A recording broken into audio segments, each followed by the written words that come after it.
Então, olá a todas, todos e todes. Sejam bem-vindos a essa terceira aula da disciplina de Oficina de Produção Filosófica 2 e saliento, que então a terceira videoaula que encerra o terceiro bloco da disciplina, ao contrário do que eu disse na semana passada, na aula aqui em cima, que estaríamos no quarto bloco, mas estávamos na quarta semana encerrando o segundo bloco. Sobre isso também, acho que sempre que a gente começa a expor um raciocínio argumentativo em forma de aula ou de videoaula, enfim, como é o nosso caso, convém a gente retomar o que vinha sendo dito até então, antes que chegássemos até aqui. No nosso caso, penso que é importante que a gente rememore aquelas relações que vínhamos discutindo entre os sujeitos, os seus discursos, o poder, e a constituição do conhecimento ou dos conhecimentos, desses discursos do poder, então, que se apresentam como tal, em forma de conhecimento. Convém também que rememoremos, de acordo com o que Foucault dizia no texto que estudamos na aula passada, A Ordem do Discurso, que os sujeitos que estão no poder, de alguma forma, coercitivamente, delimitam, então, essas noções que a gente tem e que a gente, sobretudo, pode ter, do que é o conhecimento em si. Sobretudo, também, faço questão de ressaltar que esse conhecimento, como já disse, produto do poder, ele sempre evoca seus sujeitos, e que, então, esses sujeitos eles são pontualmente inseridos na história, enfim, e nessas relações de poder, de fato, seja com a sua afirmação, seja com a sua negação, seja objetiva ou socialmente falando, seja subjetiva ou, nesse caso, individualmente falando. Tá? Isso alude, de alguma forma, o que a gente passa a tratar aqui então, especificamente, metodologia filosófica. É um termo muito polissêmico, já digo isso de antemão, que seria impossível aqui fazer uma delimitação que desse conta de toda a história do pensamento, pelo menos ocidental, que fosse sumário ao ponto, de trazer à tona, digamos assim, todos e todas as formuladores e formuladoras, dessas noções que a gente consegue hoje, de alguma forma, precisar, e que de outra forma ainda vai sendo precisada com o transcorrer do tempo e que, inclusive, ainda é necessário o que vem depois de nós. Mas, num rápido movimento, e como eu já disse, nem um pouco sumário, a gente poderia pensar, para vislumbrar um panorama histórico, muitos e muitas autores e autoras, eu me animaria rapidamente a falar em Sócrates, em Bacon, em Hegel, em Descartes, no próprio Kant, e outros e outras, inclusive teóricos e teóricas contemporâneos a nós, até que cheguemos, então, nos manuais de metodologia científica e de metodologia filosófica, digamos assim, aos quais temos disponíveis hoje e dos quais eu recorto um, então, para a gente utilizar como material de apoio da pesquisa. Mas antes disso, eu gostaríamos que fôssemos ao Dicionário de Filosofia do Nicolau Baiano, que sempre que possível eu sugiro que o tenham como material de apoio para todos os nossos estudos, né? Pelo menos é uma tradução brasileira um pouco mais acessível de se encontrar, pelo menos virtualmente, né? Levando em consideração que esse tipo de texto ele é sempre muito caro e que o acesso, infelizmente, ele é restrito, né? Ele é muito restrito e ele, ao que tudo indica, vai ser ainda mais, né?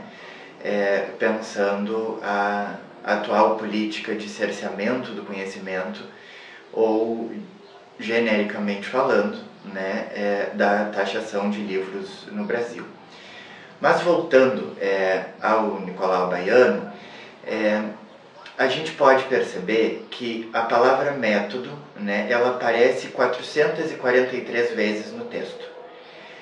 Ou seja, ela é fundamental, inclusive, para que pensemos outros tantos verbetes em filosofia, e inclusive aquilo que vai se entender por filosofia em determinado tempo, em determinado lugar, a partir de determinados sujeitos, né?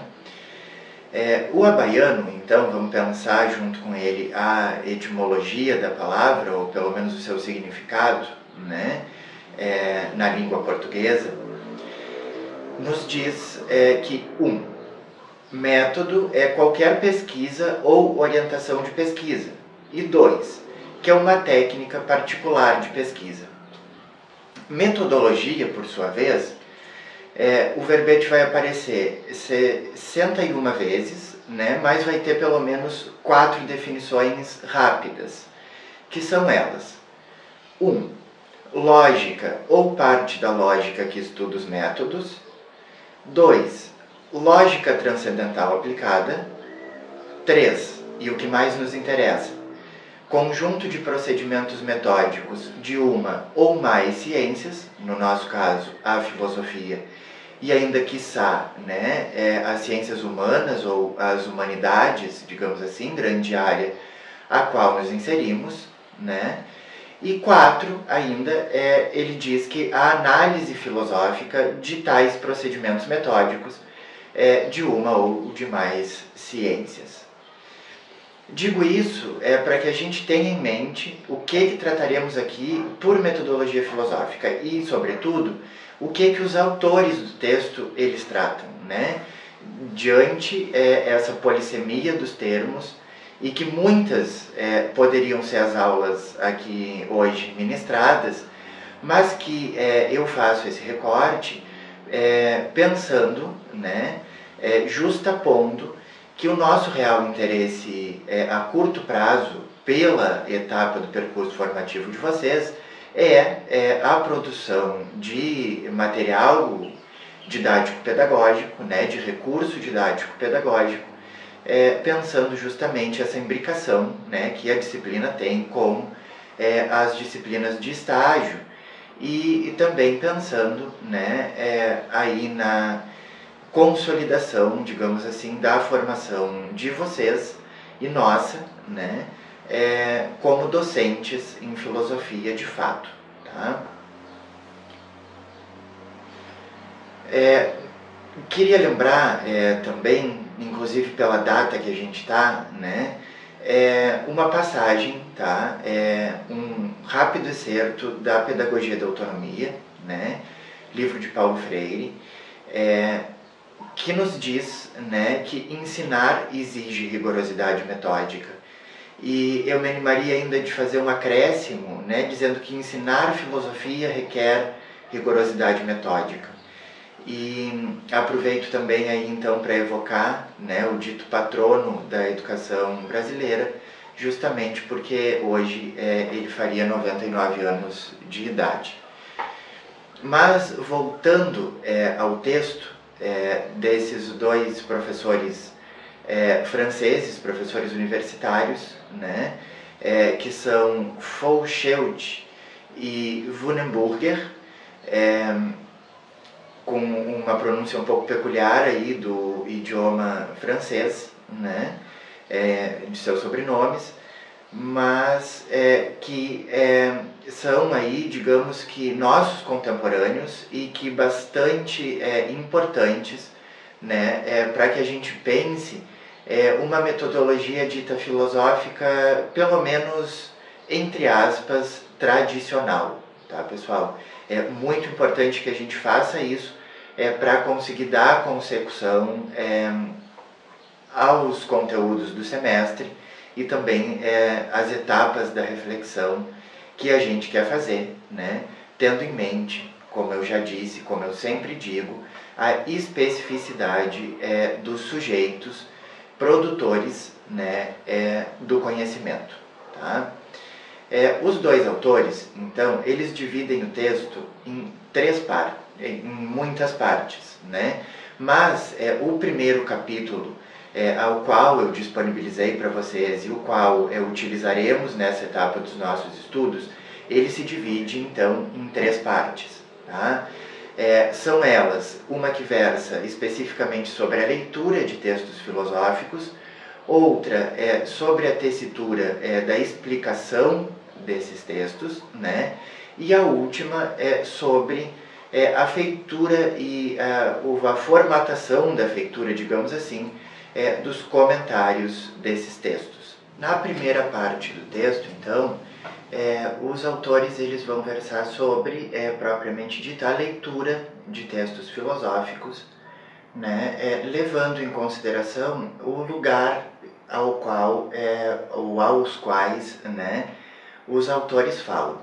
Eles, não só professores universitários, mas também professores de cursos preparatórios, né, para as universidades que compunham, então, o ensino secundarista, como chamado na França, né, aquele que antecede, então, a formação das faculdades, digamos assim, né, e também como professores universitários, então, no primeiro nível, digamos assim, da formação de seus estudantes, que se configura como propedêutico, digamos assim, né. Então, lidando sempre com essa dificuldade que ou os estudantes eles não têm os conhecimentos basilares da filosofia, né? Ou quando tem, são de fato os básicos, né? Oferecidos, digamos assim, pelo ensino regular, né? Poderíamos inclusive fazer uma discussão, digamos assim, e que será feita em outro momento, né, sobre as diferenças que teria um ensino de filosofia na França dos anos 90, né, e um ensino de filosofia no Brasil contemporâneo, com todas as nossas possibilidades, mas também com todas as nossas limitações, né. Então, nessa primeira parte, os autores eles vão tentar sintetizar, né, a importância justamente da leitura dos textos ditos filosóficos, mas dos textos que são, né, aí expoentes na história da filosofia e que, como tal, devem ser revisados. Tá? Vamos dizer que a leitura desses textos, né, ela vai ser uma condição indispensável para que tenhamos uma cultura pessoal filosófica, digamos assim, né? Para que possamos fazer filosofia a partir de filosofia, digamos assim. E ainda os autores eles vão nos lembrar que ler um texto, né, é repensar o que alguém já pensou, e que sempre que repensamos algo, né, pensamos outros tantos algos, né, digamos assim. E que então nesse movimento de repensamento, né, é que se faz o pensamento, digamos assim. Para isso, então, eles vão nos passar diretrizes, quase que estratégias, para que possamos aí consolidar essa leitura dos textos filosóficos de forma adequada e profícua, né? Reparem que nessa seção que vai da página 5 à página 28 do texto, Os autores vão nos dizer que devemos frequentar bibliotecas, construir uma biblioteca pessoal, né? Que tenha como base os livros de referência, mas que seja o mais múltipla possível, né? Quase que aí dando a entender que, de fato, de alguma forma, os livros eles são as nossas ferramentas de trabalho, né? Então, que é necessário que tenhamos uma biblioteca pessoal, o quão mais, entre aspas, rica é possível, né? E ainda, vamos dizer os autores, que é fundamental que nos empenhamos a aprender línguas vivas e antigas. E aí os autores vão nos dar o exemplo do grego, né, tão fundamental para o entendimento etimológico da filosofia, ou ainda do alemão ou do próprio francês, né, para quem, como o nosso caso, não é nativo da língua, para entender determinadas épocas e determinados períodos aí da história da filosofia. Tá? Reparem, pessoal, e eu volto aqui ainda depois nesse eixo, digamos assim, né? Mas reparem a subjetividade dos autores, né? Reparem aquilo que eu já dizia das nossas diferenças de possibilidades para a elaboração de uma metodologia, dita ainda filosófica, a partir, né, das nossas próprias possibilidades, que por vezes vão, ou quem sabe vão, né, se distinguir dos autores, né?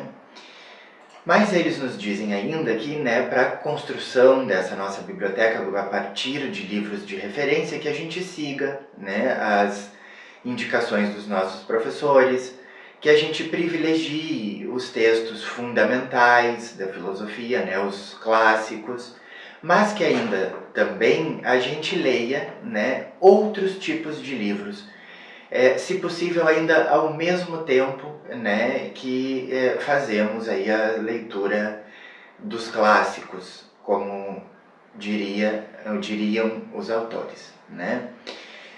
Com isso, a gente conseguiria se exercitar numa leitura rápida para avaliar um texto, né?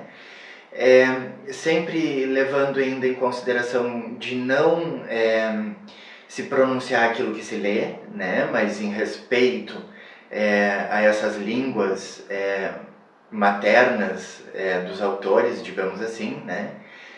Fazer a pronúncia correta daquilo que se lê, né? Tendo aí, com isso e para além disso, né, uma visão seletiva de quais os tipos de texto e de qual texto que está se lendo em qual momento. Né? Pensando que, por exemplo, se a gente está fazendo a leitura de um texto de literatura ao mesmo tempo que de um texto filosófico, cada um vai ter aí as suas distinções estruturais, né? E que quanto mais os lermos, mais e melhor, né, saberemos então fazer aí essa distinção de que tipo de texto que se lê e de que tipo de leitura deve-se com isso fazer, né? Os autores ainda chamam a atenção para a necessidade de se dedicar um grande tempo, às vezes, para se ler um pequeno trecho, né, de maneira aprofundada, e que outros textos, né, e aí eles usam, por exemplo, alguns exemplos da literatura, para chamar de uma leitura rápida, né, onde uma leitura rápida nos causa um fácil entendimento, digamos assim. E que é necessário, então, que consigamos fazer esses dois movimentos, né, para se chegar aí numa leitura profícua, digamos assim. Eles vão nos dando outras estratégias ainda, né, de acordo, de novo, com as suas subjetividades, que vai ser, por exemplo, o estabelecimento de fichas de leitura, né. Hoje a gente tem outras possibilidades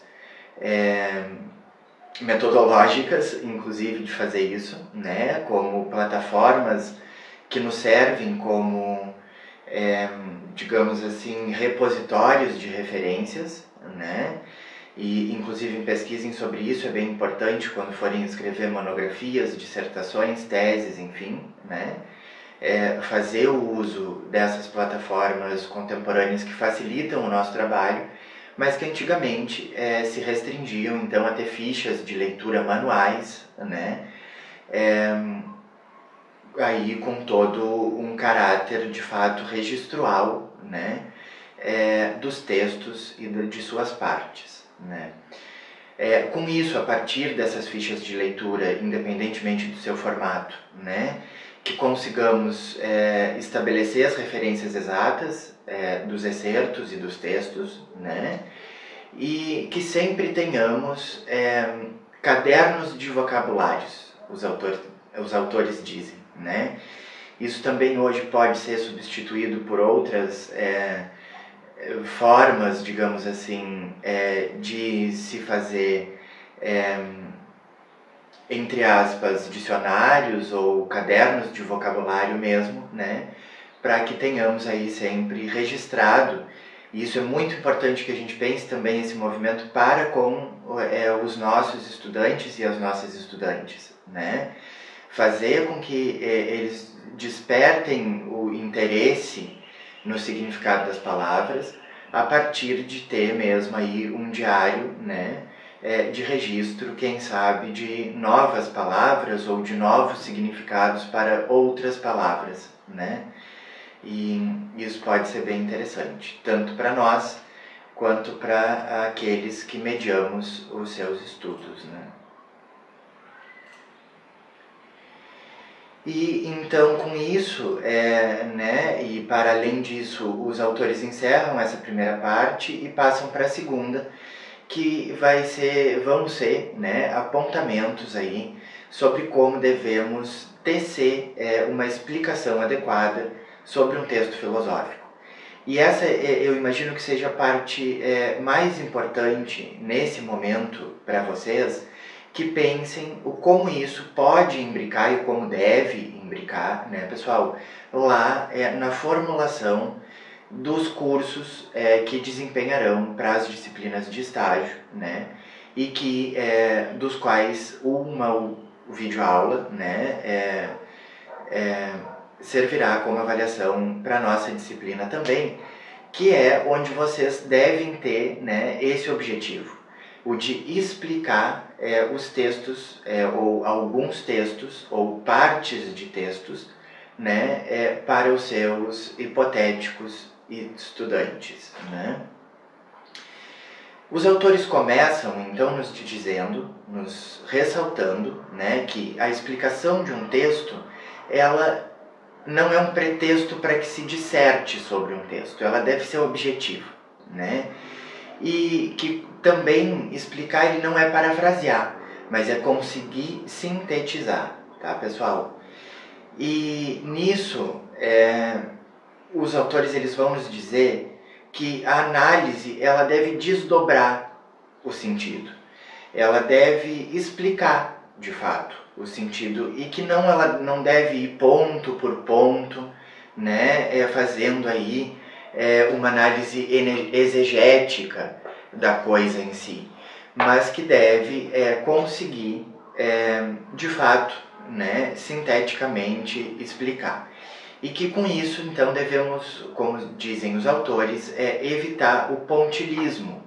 Eles dizem, enquanto a análise consiste em partir da totalidade dotada de sentido para decompô-la em seus elementos, o pontilismo produz apenas peças isoladas, tratadas como entidades separadas.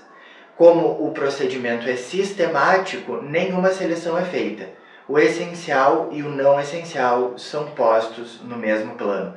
Devemos, então, evitar isso, né? E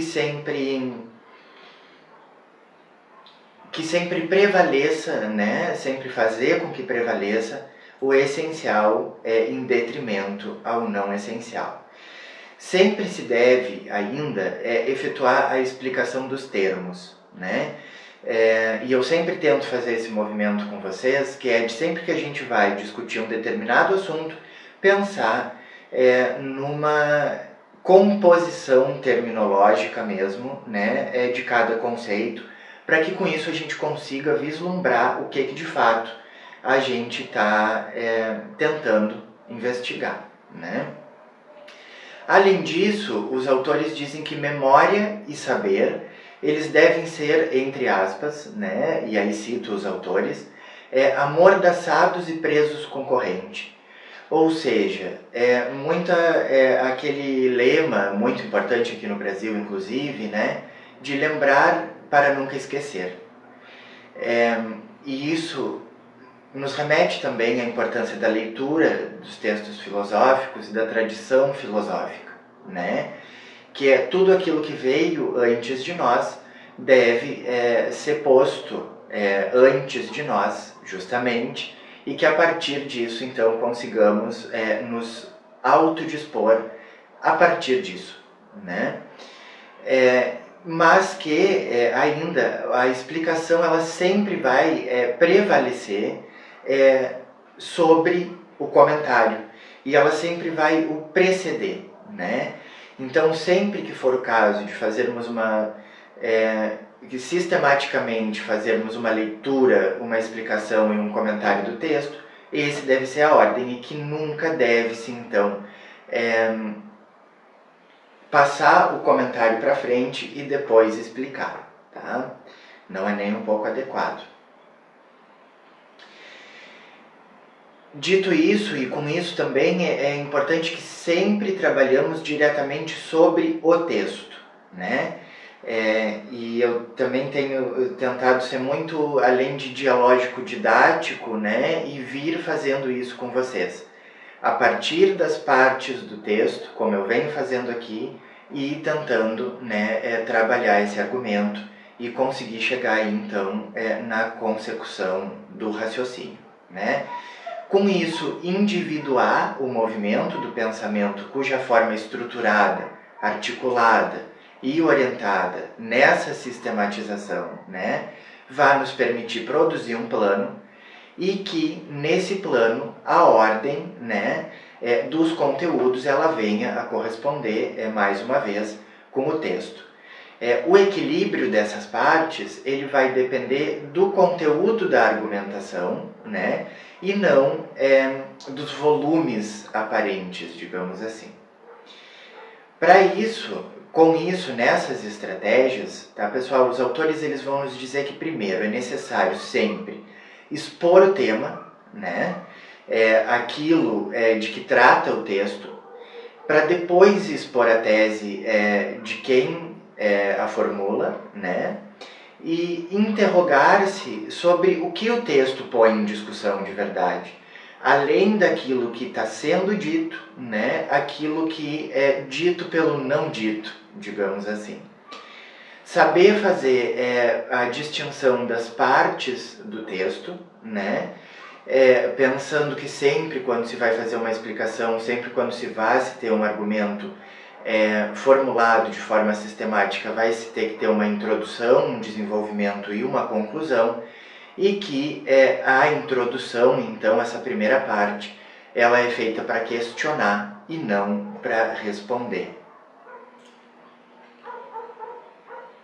No desenvolvimento do texto, então, né, na segunda parte desses 3 momentos, digamos assim, devemos proceder momento por momento, seguindo a ordem do texto, mais uma vez, extrair essas noções dos termos importantes, né, produzir essas noções implicadas, analisar cada uma dessas noções no âmbito de sua função especificamente, isso é muito importante, explicar os exemplos, né, para que não fiquem aí lacunas de entendimento, individuar e detalhar cada articulação do argumento do texto, explicar o texto como um todo, inclusive até o final, e vamos lembrar os autores da importância de se argumentar sempre, né?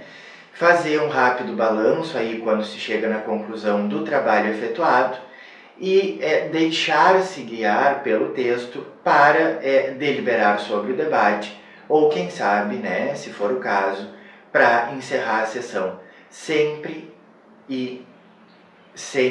pessoal, tomando cuidado para não se exceder, né? O trabalho aqui, para ele ser profícuo, ele tem que ser sintético, digamos assim. E, por último, ainda falando da explicação dos textos, né, os autores eles vão nos lembrar que a gente evite fazer rascunho a não ser nas introduções e nas conclusões, né, e que a gente sempre siga o plano, digamos assim, conforme o planejado, né, e sempre de acordo com o texto. Isso é muito importante, né? Que o texto sirva como base para explicação e que a gente tome muito cuidado para ir além do texto, né? Justamente porque senão ele se configura como um comentário, pode não ser necessariamente fidedigno ao texto, né? E as referências textuais, e não é isso que a gente quer. Ao contrário, né? Os autores dizem e falam sempre da importância de nos mantermos justos, digamos assim, às referências do texto, né? Quando passamos para os comentários, e aí estamos da página 49 à página 55 do texto, lembremos que sempre que a explicação ela vai estar a serviço de um texto, digamos assim, o comentário, ao contrário, ele deve interrogar o autor, né? Ele deve dialogar com aquilo que está sendo dito, mas não necessariamente ele apresenta aquilo que está sendo dito, né? Enquanto a explicação ela parte do texto, o comentário ele também parte do texto, mas ao contrário da explicação, ele não se restringe a esse, né? E a explicação ainda ela pode ignorar a história da filosofia, mas o comentário não. O comentário ele tem que levar em conta aquela primeira parte, né, da leitura e aquela que a antecede, que é justamente de pôr na discussão a tradição filosófica, digamos assim, né? Então, com isso, esse comentário ele vai oscilar, né, entre a erudição de um lado e a especulação de outro. Aquilo que já foi dito e aquilo que ainda tem que ser dito, aquilo que pode ser dito, né? Aquilo que é o nosso objetivo final, digamos assim. Então, todo comentário do texto, ele supõe a explicação, ele só pode vir depois, senão ele também não faz muito sentido, né? E ele também tem que seguir esse plano estruturado, né? De acordo com a ordem do texto, ao qual toda a etapa, digamos assim, todas as etapas, né, do que a gente vem pensando como uma metodologia filosófica, ela deve seguir levando em consideração, como eu sempre digo, a historicidade do texto, né, pessoal, a subjetividade dos seus autores, tanto especificamente desse texto que a gente está falando, né, e aí eu volto àquela parte em que os autores falavam em se construir uma biblioteca pessoal, em se ir às bibliotecas, né? Isso é possível de ser feito hoje, mas não como era possível de ser feito na França de 1990, né? E a gente tem que levar em consideração isso. A gente tem que levar em consideração a configuração do mundo atual, não só pela crise sanitária, mas do como se configuravam já as escolas antes disso, e ainda o mais importante, do como elas vão se configurar num futuro próximo, né? Quais são as suas carências e, sobretudo, quais são as estratégias possíveis para que, a partir de uma metodologia tradicional e, quiçá, clássica de filosofia, a gente consiga fazer uma ressignificação, né, uma transgressão das nossas possibilidades, da nossa conjuntura histórica, né? E é isso, enfim, que a gente vem tentando e vai seguir tentando fazendo aqui, a partir desse movimento, de se pensar estratégias possíveis para que se faça isso, tá? Na próxima aula, então, a gente vai pensar sobre esse prisma de tudo que vem sendo dito até aqui, possíveis relações das artes com a filosofia e com, propriamente dito, né, o ensino de filosofia. Sem mais por hoje, então, até a próxima aula. Tchau, tchau.